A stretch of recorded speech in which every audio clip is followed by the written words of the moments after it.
गोसालियासारख्या एका देव माणसावर तुम्ही असे घाणेरडे आरोप करताय. उद्या त्यांनी तुमच्यावरती अब्रू नुकसानीचा दावा केला तर तुम्हाला आतमध्ये टाकावं लागेल. कळलं?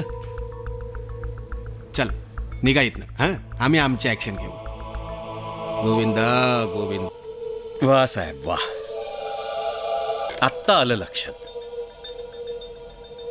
तुमच्यासारखे कायद्याचे रक्षकच जर गोसालीच्या ताटाखालचं मांजर झाले तर आमची काही खैर नाही. तुम्हाला राष्ट्रपती पदक मिळाल्याचं पेपरमध्ये वाचलं. काय म्हणाले पेपरवाले? एक शेर दिल ऑफिसर. हां, शेर दिल ऑफिसर. अहो, तुम्ही तर वाघाच्या वर्दीत ढुंगणात शेपूट घातलेलं कुत्रं निघालात. ए, तोंड सांभाळून बोल. चल निघ इथून, नाहीतर 8 टाकेन आणि नागडा करून मारे ना. आपण मला नागडं करून मारायला मी तुम्हाला काही केलंय का?